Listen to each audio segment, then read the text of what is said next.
જનતા પાર્ટીના તમામ જે કાર્યકર્તાઓ છે, મંત્રી છે, હોદ્દેદારો છે, તેઓ અત્યારે ઉજવણી કરી રહ્યા છે ત્યારે સીધા જ તેમની સાથે વાત કરીશું અને જે પ્રમાણે તેમનો જાણવા પણ પ્રયાસ કરીશું।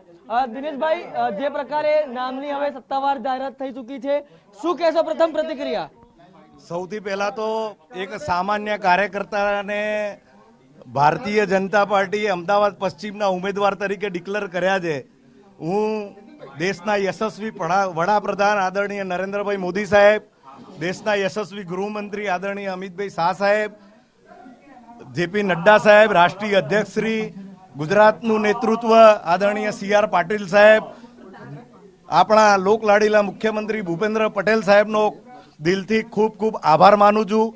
એક સામાન્ય કાર્યકર્તાને અમદાવાદ પશ્ચિમના ઉમેદવાર બનાયા, મારામાં જે વિશ્વાસ મૂક્યો છે, આ દેશની જનતા નરેન્દ્રભાઈના નેતૃત્વની અંદર 400થી વધારે સીટ આપવાની છે, ત્યારે હું પણ આદરણીય પાર્લામેન્ટરી બોર્ડ, સેન્ટ્રલ ગુજરાતનું પાર્લામેન્ટરી બોર્ડ, એમણે મારામાં જે વિશ્વાસ મૂક્યો છે એ વિશ્વાસ હું પરિપૂર્ણ કરીશ અને નરેન્દ્રભાઈની સાથે ખભે ખભા મિલાવીને આ રાષ્ટ્રની સેવા કરવામાં હર હંમેશ સાથે રહીશ। અત્યાર સુધી અમદાવાદમાં આપનો અવાજ ગૂંજતો રહ્યો છે, પરંતુ હવે લોકસભામાં આપનો અવાજ ગૂંજશે ત્યારે કેવા જે પ્રાથમિક કાર્યો, કેવી પ્રાથમિકતા રહેશે?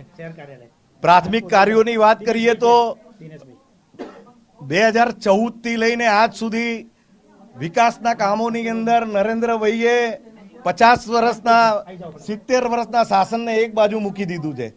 એટલે વિકાસની વાત નહીં પણ રાષ્ટ્રીય રાજનીતિની વાત કરીએ કે પંડિત દીનદયાલજી ઉપાધ્યાયના કે સામાન્યમાં ગરીબ માણસના એના સેવાકીય કામો લોકો સુધી પહોંચે એ દિશાની અંદર દેશના યશસ્વી વડાપ્રધાન કામ કરી રહ્યા છે, ત્યારે એ જે પણ ભારતીય જનતા પાર્ટીના જે એજન્ડા છે એની અંદર અમે સાથે મળીને પરિપૂર્ણ કરીશું। ખાસ કરીને હવે આ બેઠકની મહત્વની વાત કરવામાં આવે, અમલમાં આવ્યા ત્યારબાદથી 3 વખત એક જ સાંસદ છે તે રિપીટ થયા હતા અને હવે પ્રથમ વખત આપને મોકો આપવામાં આવ્યો છે। કેવી રીતે, કેવો ઉત્સાહ અને કેવી રીતે હવે આગળ કામ કરવામાં આવશે? ભારતીય જનતા પાર્ટીની અંદર 3 વખત આદરણીય ડોક્ટર કિરીટભાઈ સોલંકી રહ્યા હતા।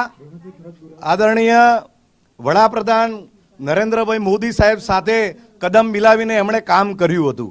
ભારતીય જનતા પાર્ટીમાં કાર્યકર્તાને વ્યવસ્થાના ભાગરૂપે પદ મળતું હોય છે, જવાબદારી મળતી હોય છે, કોઈ એનાથી હરખાઈ જવાની જરૂર નથી, પરંતુ ડોક્ટર કિરીટભાઈ સોલંકી સાહેબે જે પશ્ચિમની સેવા કરી છે એમને સાથે રાખીને દેશના યશસ્વી વડાપ્રધાન નરેન્દ્રભાઈના નેતૃત્વમાં અમે સાથે મળીને કામ કરીશું। બીજી પણ એક મહત્વની જવાબદારી રહેશે, અમિત શાહની જે સીટ છે લોકસભા ગાંધીનગર, તરત જ અડીને આવેલી સીટ છે, જે પ્રકારે અત્યારે વિકાસ કાર્યો એ ભાગમાં થઈ રહ્યા છે, બીજી તરફ અમદાવાદ પશ્ચિમમાં તેટલા વિકાસ કાર્યો નહોતા થતા તેવી પણ ફરિયાદો ઉપર પહોંચી હતી। નમો એપમાં પણ જે ફરિયાદો થતી હતી અને તે પ્રકારે હવે પરિણામો પણ મળી રહ્યા છે, આપને પ્રાધાન્ય આપવામાં આવ્યું છે। કેવી રીતે જે ગ્રામ્ય કક્ષાથી લઈને અનેક જે છેવાડાના લોકો છે તેમને લાભ મળે તેના માટે શું કાર્ય કરવામાં આવશે? પહેલા તો તમારી વાત સાથે હું સંમત નથી। કર્ણાવતી મહાનગર અમદાવાદ શહેરનો સર્વાંગી વિકાસ થઈ રહ્યો છે, કોઈ એક વિસ્તારનો વિકાસ થવાની વાત સાથે હું સંમત નથી। આજે જે વિકાસ થઈ રહ્યો છે, કોર્પોરેશનની અંદર પણ ભારતીય જનતા પાર્ટીનું શાસન છે, રાજ્ય સરકારની અંદર પણ ભારતીય જનતા પાર્ટીનું શાસન છે। 2014 થી આ દેશની અંદર આદરણીય નરેન્દ્રભાઈના નેતૃત્વની અંદર સર્વાંગી વિકાસ થઈ રહ્યો છે। એ સર્વાંગી વિકાસની અંદર અમદાવાદ પશ્ચિમનો પણ વિકાસ થશે એવો મને વિશ્વાસ છે। અમદાવાદ પશ્ચિમનો પણ સર્વાંગી વિકાસ થશે તે પ્રકારે અત્યારે દિનેશ મકવાણા જે ઉમેદવાર તરીકે જાહેર થયા છે તેમનું કહેવું છે।